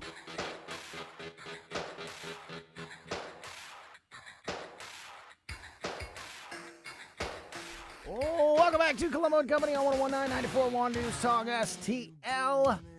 Great conversation with Dr. Randy Tobler in that last segment. Randy Tobler Show, Saturday mornings, 6 to 9 a.m. here on News Talk STL. And on Saturday mornings at 11 a.m. here on News Talk STL, of course, is the Bluff City Outdoor Show. We got the whole Bluff City crew here today. We got producer Johnny in the studio filling in for Ashland this week, and we've got my co-hosts from the Bluff City Outdoors Show, local professional fisherman Mike Marfell. Good to see you. I got a question. Is he a captain on this show or just regular executive? He's the captain everywhere he goes. Okay. He's you know, when you're the captain of the ship, that qualifies. Yeah, Captain Stubing was Captain Stubing. Yeah, shout out to the Double Dippers that listen to Colombo and Company and us. City, You know who I am. You know Aye, gentlemen. That's right. And, of course, my co-host from the Bluff City Outdoor Show, the owner of Bluff City Outdoors, Mark McMurray. Great to see you, buddy. Oh, it's great to be here, man. So, getting ready for this holiday weekend. Hopefully a lot of folks getting that extended holiday weekend with the 4th of July on Saturday. And so I wanted to talk about some of the things that we talk about on Saturdays, especially, Mike. I know you're coming off of a fishing experience. It was wild, dude. So let's set the tables for folks that are, you know, don't listen every Saturday or maybe just aren't as familiar. There is a bait, Mark, that has taken over the fishing it's insane. industry. And it's got a few names. It started as kind of being called the dice bait and the urchin bait. Yeah, it's pretty much urchins, the slang. It's I've really officially titled it Spiky Ball. It's our spiky ball. Yeah, and that's what it is. It's a little rubber, or like a soft plastic bait that's a ball of various different sizes that have a bunch of like tentacles coming in. It looks like an urchin. I mean, that's the best way to say it. And the listeners will say a koosh ball, if you remember those, with some of the stuff plucked out of it. That's a good one, yeah. It's a thin down cushy ball. Yeah, there you go. Mm-hmm. So, this bait got introduced several months ago, and it had been on the pro scene for a minute. Yeah, just kept under wraps, but quiet. Yes, and then Mark, right? A couple guys started winning big public tournaments. And then all heck broke Boom. loose, and then you can't get them. Yeah. And it's been that way all spring. Right. There aren't any. I mean, every brand's out of them. There's none out there to get. I myself passed on the Koike one, which was a mistake last fall, obviously. But I didn't think guys would spend $20 on a Well, piece and it was of plastic. totally unproven. And we've even talked to some of the manufacturers of this bait on the Bluff City Outdoors Show. And even the people who make them are saying, like, you know what? We don't really know why they work as well as they do. But they work. But they do. And, Mike, you would know more than anybody that fads come and go in fishing Sure. and you know, in every activity, in every walk of life, every hobby, you know, fads come and go. But this one, If I had to bet the house, this ain't going nowhere. this one worked. Yeah, this did.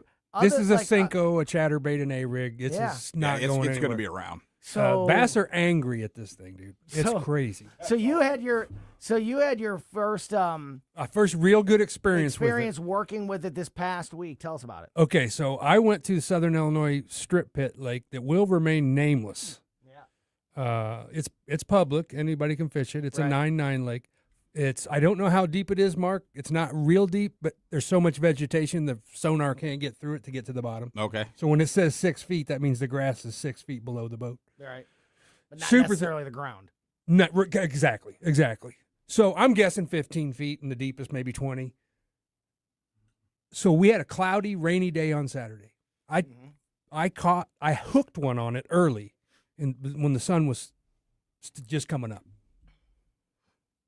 That was it. Couldn't get them to bite it at all that day. But you could burn a chatterbait as fast as you wanted across that grass, and they were just killing it. Okay. So the next day, I'm like, I'm going to just throw this thing. I don't care if I even catch a fish. I Yeah. want to Wanna feel learn. Yeah.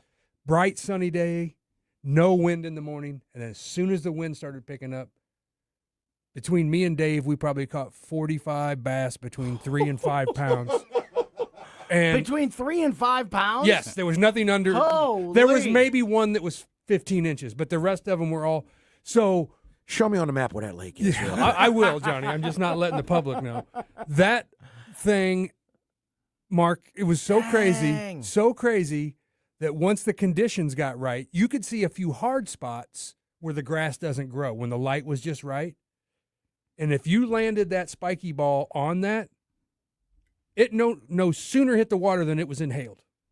Holy. I mean, they were hitting it like a topwater as soon as it hit the water. It's a pretty big profile, too. Yes. I mean, that's why the fish might have been 3 to 5 pounds. Some of those, one and Yeah. a half's just, it's a little big for me. And Tony, the bite, like, I don't know why they were biting it on the sunny day and not the other day, Saturday, I thought for sure we're going to kill them on this thing. Mm-hmm. But they didn't want to touch it. And then when it was bright and they could see it real good, maybe that's it. But they're coming from 5 or 6 feet down in that grass and just, as soon as it hits the water, just destroying it. Not every time, but if you land it on that edge. Yeah. And then the other times, Mark, you'd let it sink down and you'd jerk it once or twice and let it set.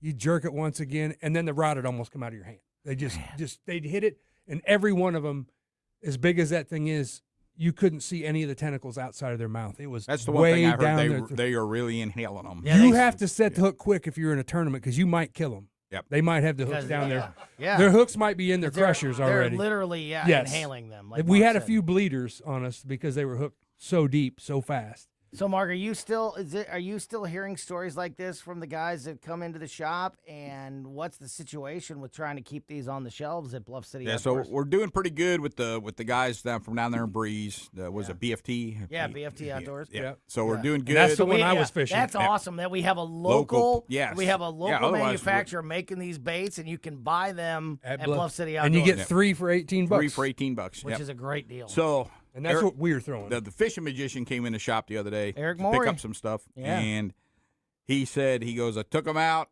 I was asking him how the fishing them was going because he's one of the first guys in the area that was fishing that brand, and he said, wiping him out. He said, he wouldn't say where he went. Yeah, but a lot of that going on. His best 5 were over 30 pounds total. So Yeah. that's a 6-pound average. I know another fellow that you know, James. Yes, Guthrie. That they had their best.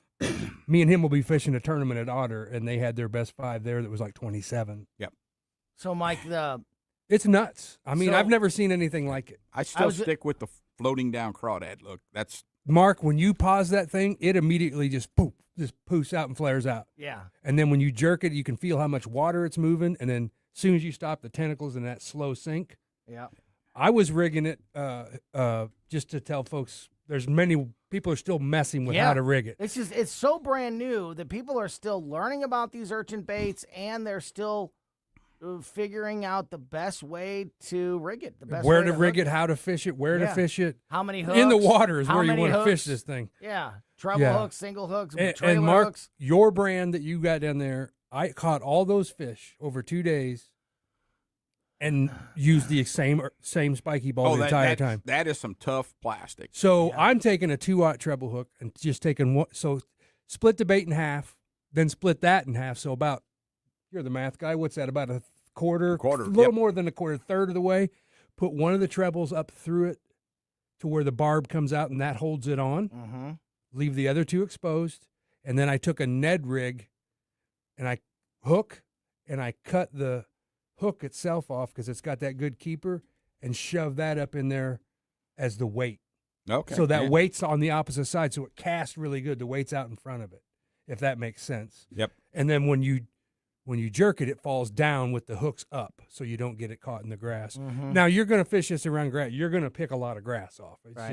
It's just the way it is. Right. But I've been fishing all my life since I was about 10, and I'm 56, and I have never seen bass that angry at a bait. It was crazy how hard they hit it, how deep they got it.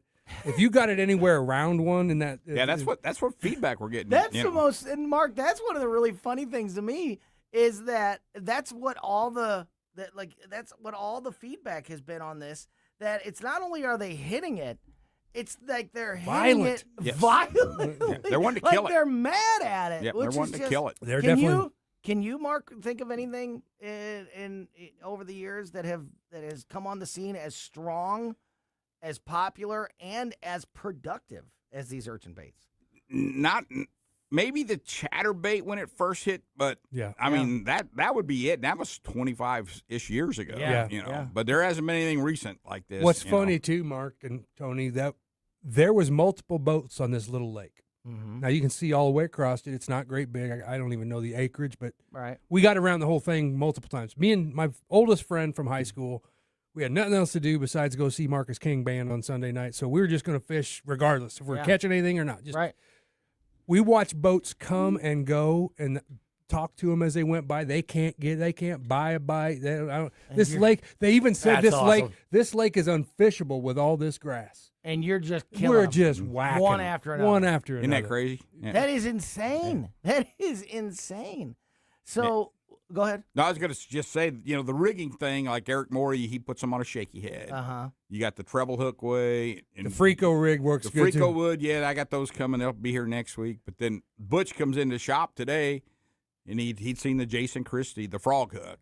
So he goes over, looks at the frogs. Which you can't buy anywhere on Which the you planet. can't buy anywhere on the planet. And he looks down there and he goes, "We got those cheap $2.99 frogs. That's got a frog hook in it." That's what I was going to say, Marcus. Just go get a cheap he frog. goes over there and he rigged it. He said he had to use an ice pick to get up through the plastic because you can't push that frog that hook blunt through there. end ain't going through there. And no. but he showed me there. I go, that's perfect, Man. And so I said, hey, bring a bunch of them $2.99 frogs up and put them on the same rack with the urchins. You know, Yeah. just That's crazy. because there aren't a whole lot of options right Yeah. now. I'm telling you guys, I've been around, well, so is Mark, around the fishing industry for a long time. There's going to be rods, line. People are going to start carrying ice picks in their tackle box to rig the. There's going to be a whole rigging. Right. Yes, phenomenal. Yeah, and there's going to, everybody's going to have their spiky ball rod. What's the perfect rod? I have found so far is the same rod I skip a jig with, medium heavy with a super fast tip, is working great. And I'm throwing it on 20 to 22 pound test line. The line, because in that grass, especially, Yeah. you can't let them get in it Right. with the two, because, well, luckily the two treble hooks won't be exposed because it's down their throat. But you just can't let them get in a 5-pounder get in that grass. It's game over. Mark, are these only being used by bass fishermen, or are they being used for other So species I as know well? there are smaller ones available now. They've Little been crappie guy ones, They've right? been around for a while. They weren't near as popular as the big profile one. I suspect that the small one that these guys are going to be making is going to be dynamite on, like warmouth, bluegill. As your resident ultralight guy, as soon as Mark gets them in, I'll report back because I've been bugged. Did you get the micro one yet? Did you get the micro one yet? The kayak report. Can't wait. Because I slay panfish. Yeah, that's my bag. Do we put any of those in a pan? We could if you want. They're delicious. Some oil, they are. I heard you're not even supposed to fillet a bluegill. They say fry it whole, chew on the fins, you scale it, but you fry it whole. That's a German. I've filleted my fair share of bluegill. But my German father-in-law, he eats fins and all for sure. So they say you're supposed to gnaw on the fin. That's the good part. Yeah. Just to Mike, for a little bit of clarity there, also, at least from your experience so far, what are the optimal conditions if you want to use this bait? What I seen was bright skies and wind. Yeah. Enough to break up the surface and them to get a good look at it. Yeah. Why they didn't bite it on the day I thought they would with light drizzle and clouds. Yeah. And Probably a vision thing, right, Mark? Could be Probably very a vision. possible. Yeah. But I'm telling you, when the Lake of the Ozarks clears up, baby, here we go. Well, if I figure out how to skip this thing, it's going to be lights out on those big commercial docks because that thing coming down afloat, I mean, it just dry. I mean, these fish were coming from, this is gin clear water I'm fishing, and they were coming from, 10, 20 feet, or 10 feet down probably. Yeah. And then who knows how far away, because if you landed on them, right on them, it didn't get a chance to even sink. It was like man, that's crazy. Yeah. Well, it is. Fishing's on fire right now across the area, and especially if you get your hands on some of these urchin baits. Do you still have some, Mark? To Bluff City Outdoors. Oh yeah, we had another shipment. Load of them came in. Get out to Bluff all City colors Outdoors or just the two? Stock up. No, we got all the colors. Now we might be out of a color. All you need is green pumpkin anyway. That's Or fantastic. black and plenty blue. of black and blue, plenty of the green pumpkin one, and I switched back and forth. It didn't matter. That's awesome. So we're going to continue with these guys, local professional fisherman Mike Marfell and Mark McMurray from Bluff City Outdoors. Quick reminder about Bluff City Outdoors, open 7 days a week in Alton, about a mile east of Fast Eddie's there on East Broadway. Stock up now. Get out there and get a pack of these urchin baits for yourself. Take them out and see what they're all about, and see if you just have that same that same production level that Mike and so many others have seen. Of course, they got all your fishing needs covered at Bluff City Outdoors. Also, all your bow hunting needs, all your trapping needs, all your Garmin electronic needs. You could shoot every day in the archery range out there at Bluff City Outdoors. And don't forget to tune in every Saturday morning at 11 a.m. here on News Talk STL for the Bluff City Outdoors show.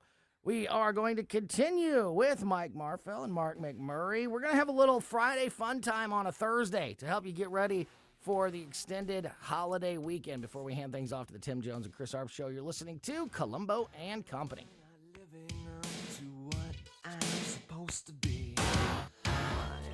There's something magical about walking into your backyard and knowing your family is completely safe and secure. Hi, I'm Sean Long, owner of STL Fence Works. That's the feeling my team and I have been creating for metro area families for more than 50 years. Whether you're adding your first fence or finally creating the outdoor sanctuary you've always wanted, we offer premium vinyl and stunning ornamental options, all designed around your family's specific needs and lifestyle. While other companies struggle with supply delays and rising costs, we've always proudly used all American-made materials, which means better pricing and faster installation for you. Our experienced craftsmen exemplify our motto, your satisfaction is our passion. From Warrenton to Wildwood, your neighbors trust us because we live here too, and we care about your project as much as you do. Right now is the golden time to build with flexible financing options and a commitment to completing your fence on time and on budget. Visit stlfenceworks.com.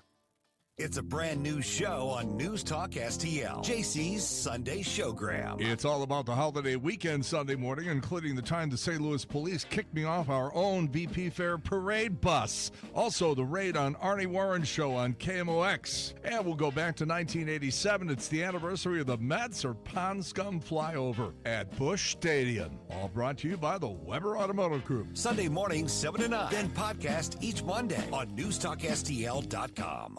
Hey, Jamie Ullman here for Window World. Did you know that Window World offers a lifetime warranty that covers all parts, glass breakage, and labor? They are one of the only 2 replacement windows with the Good Housekeeping seal of approval. Window World St. Louis has been owned and operated by a group of born and raised St. Louis residents for more than 23 years, and now Window World is offering 36 months same as cash financing with approved credit. Call them today, 800-GET-WINDOWS for a free in-home, no-pressure estimate. That's Window World at 800-GET-WINDOWS.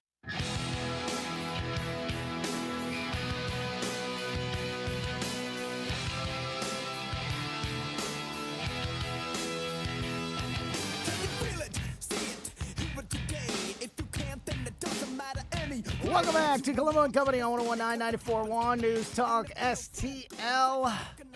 Getting you ready for the Tim Jones and Chris Arp Show. Getting you ready for the holiday weekend. I've got my co-host from the Bluff City Outdoors Show in studio with us. Not only do we have executive producer Captain Johnny, who's been here all week filling in for Ashlyn. He's our producer on Saturdays on the Bluff City Outdoors Show.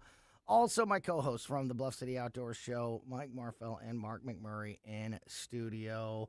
And, yeah, we always wrap up Friday shows with a little Friday fun time. We're going to have a little Friday fun time on a Thursday. It's a faux Friday fun time. Exactly, as we get ready for the holiday weekend. There was a survey done, Mark, on the internet asking Americans, who do they think is the face of the United States? Is when you think of America, when you think of the 4th of July, who is the face of the United States? There's a whole list here. It's a pretty diverse list. I was ready for the progressive list. Yeah, I mean, I would expect it's right now Trump to be on there. I mean, he's on there. He is on there. Now they did not. They revealed who was number 1, and then they just put out a list of the other top vote getters. They didn't put like a 2, 3, 4. That tells you Trump was 2. That's why they didn't post it. Exactly, probably. Trump is on the list. You got any others? Is this what you would show to foreigners, perhaps? I don't know. I think it was just like who do you think of? Who do you think would be who's the face of the country? I'm going with George Washington. That's my guy. Oh, that's a good one. Everybody on this list is current. Oh, okay. Well. There's no historical figures on here. Anybody else? Anybody want to take any guesses? It could be, and it's not just politicians. Taylor Swift. Taylor Swift. Oh, be a marker on it. Taylor Swift is on the list. Wow. So here you go. Good. Here are some of the top vote getters. Barack Obama. Barry Sato is on the list. Donald Trump. Taylor Swift. Bruce Springsteen. Good Lord. What? Lord. Yeah, you kind of figure. Yeah, born in the U.S. Yeah, I know. Born in the USA is not a patriotic song. No, it's not. Clint Eastwood. That's my boy right there. Dolly Parton. I could take Dolly. Yeah, Dolly. Keanu Reeves. That's a weird one. Elon Isn't Musk. he Canadian? Elon, yeah, he's. Is John? I think Keanu's Canadian. He might be. Denzel Washington. The Rock. I would have guessed. Yeah, The Rock. I could see that. Yeah. And Stephen Colbert. That is the weirdest. Oh. But those are the top vote getters. Macho Man didn't make it, huh? Number 1. Those are just the top vote getters, not number 1. Tom Hanks. What? The face of America. I wonder if it has to do with he's got the new World War II documentary, which is supposedly phenomenal. Amazing. Yeah. It's crazy long. You could do worse than Tom Hanks, for sure.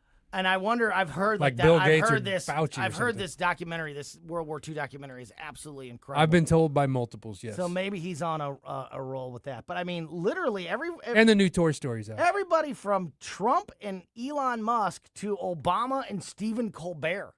Talk about them. Welcome to Dude, America. I am so excited that Clint Eastwood is on that list. Yeah. Clint's a classic American. Yes. Yeah. Speaking of Taylor Swift, Did you get invited to the wedding? I hate it. I hate that I have to talk about it because it's one of the most popular stories out there. So you feel like you have to at least mention it. And I can't help but get caught up in how stupid everything is surrounding this. They're treating it like it's a freaking CIA mission trying to get the details of Taylor Swift's wedding, Mark. oh, did you see the T-shirt that the staff at MSG was wearing last week? Taylor Swift's getting married. Yeah. Apparently, they're building a castle inside Madison Square Garden. Oh. Now, who did you have on yesterday? Did you have somebody on that said it was? We were talking about it. Yeah. Who? Yeah. Someone said that it was. Was it Close? Mark Close. Mark Close thinks that it's all a decoy. That she's not getting married at Madison Square Garden. I think Close is on his side. So see, I thought he was crazy until earlier on Newsmax here in the studio. It was scrolling across the bottom. It said possible Taylor Swift wedding at MSG. Right. What do you mean possible? Well, because they've never said that it's like even Taylor Swift. They've never said it's happening. They've never said it's happening. Oh at my MSG. God! I They've can't never roll my said eyes that. hard enough. I know, right? That's what I mean. I'm It's like guessing a they get CIA married mission. somewhere else and then have a party at MSG. That's what I'm thinking. Now the latest reports are. So this is what it says. As of right now, the rumor is that the doors at MSG are going to open tomorrow at 3:30 p.m. for just over 1,000 guests, with a cocktail hour beginning at 4 p.m. on the 6th floor concourse, and then the ceremony starting at 5:30 p.m. on the arena floor, and the reception is scheduled from 6:30 p.m. to 2 a.m. Cash bar? Over to cash bar. BYOB. 10, Mark, I wouldn't go to my own wedding for 10 hours. That's like, yes. That's yeah, crazy. I mean, that's crazy. That's crazy. Yeah. To ask I mean, these people, like, who is the... It's very, well, all roads lead to narcissism. Oh, my God. Like, I can't even believe if... We were talking about this at our house yesterday. Like, if we had that kind of money, if my wife and we had that kind of money, we were that well off. Yeah, and my wife said to me, like, hey, we can afford it. So when we get married, I want a castle. I want to rent out the Enterprise Center and build a cat. And, like, we can afford it, so it's no big deal. I'd be like, you know what? I don't know that you're the one for me. That's what I would be saying, too. Like, if Felicia had hit me with that, I'd say, even if you it was wanting me to come to that? Even if it was nothing to me as far as like the money's concerned. Yes, like, I couldn't do it. Who do you think you are? Yeah. Like to do. If I could spend that much on a wedding, I would elope with my wife, go on a trip, and send all my friends to a plane ticket to wherever the heck they wanted to go. Yeah. And I'd rather spend the money that way. I'm giving everybody 50 grand. Take your family to Disney World, whatever you want to do. Yeah, it's just. I know the Colombos like Disney. I'd send you guys to Disney. I'd send Johnny on a fishing trip. They said that these guests have to sign like NDAs, and they were basically like they haven't even been told, or at least maybe now they have since it's this close. But like when the guests got their invitations, the reports are that it was like, hey, look, you just keep like this week, like this period of time, just keep it open because it's gonna happen at some point during this time. So keep yourself available, and then, we'll send more details as needed. Like, who do you think you are to put everybody's lives on hold? I got plans that day. And these people are eating it up. They're happy to do it for them. Like, it's... So she's getting married on the 4th? It's not that cool. I think it's tomorrow. I think it's the 3rd. Okay, well, that's a little less pretentious. It's trying to steal American birthday thunder. That's just a rumor, but geez. Says the guy who got married on September 11th because I never would forget the date because I get reminded when. There you go. So from that, what's the polar opposite of an American celebrity with the ultimate privilege and ego trip? What's the complete opposite of that? The Mexican Batman. Oh, I've heard about this guy. Have you? The guy taping people to the phone? Yeah. There is steal a scooter. There's a vigilante in Mexico that is, but like under the cover of darkness, that is stopping thieves and duct taping them to telephone duct tape and clear plastic tape. Clear plastic tape so people can see their faces. Until That's the police my hero. Get there, until the police get there to apprehend them. And they're calling him the Mexican Batman because nobody knows who's doing it. 5'2". 5'2" Batman. I freaking love this guy. La Mang de Bet. Over the past, A guy like that, I'd keep a week free to go to his wedding. amen. We'd all ride scooters. At least 5 suspected motorcycle thieves have been found duct taped to light poles with the stolen motorcycles parked nearby. You got to show the pictures, Mark. Some even with the word theft written across their forehead. The guy will write thief on Well, he's using duct tape, Tony, but the pictures I saw, he uses clear plastic tape around their face so you can see their face. Yeah. I love it. I love the Mexican Batman. It's not a little duct tape either. It's a lot. He corrects the world. He's the counterbalance to Taylor Swift. Anti-Swift. Don't forget about Bluff City Outdoors, open 7 days a week in Alton, Illinois. All your fishing needs, bow hunting needs, trapping needs, and more. Go to bluffcityoutdoors.com. Follow them on Facebook and tune in every Saturday morning at 11 a.m. for the Bluff City Outdoors show here on News Talk STL. Have a great holiday weekend and keep it here for Tim and Chris next. Hey, it's Susie Moore with a reminder that for 20 years, Harpo's Chesterfield has been the heart of West County's fun. With their award-winning patio, voted best in West County, and excellent sports bar atmosphere, Harpo's is your one-stop destination. The mouth-watering menu has made them famous throughout St. Louis. Plus, they've got great drink specials and the friendliest, most energetic staff around. Whether you're dining in or carrying out, Harpo's delivers fun, food, and drinks like no one else. Harpo's Chesterfield. Call 636-537-1970 or visit harposstl.com. This is Larry Connor's commentary on News Talk STL. What I'm about to say might shock you. I would apologize in advance, but I firmly believe in what I'm going to say. I'm going to praise National Public Radio. In the past, I've noted NPR and PBS can produce quality, non-leftist programming, educational, informative, even entertaining. Why am I fully praising NPR this time? Correspondent Totenberg had rushed out the Supreme Court the other day, immediately notified the network Justice Alito was retiring. NPR immediately posted it. And then they all realized no one's picking up what should be a major story. Why? It was false. Totenberg personally wrote a letter of apology to Justice Alito, read it on air. NPR stripped her original story from its homepage.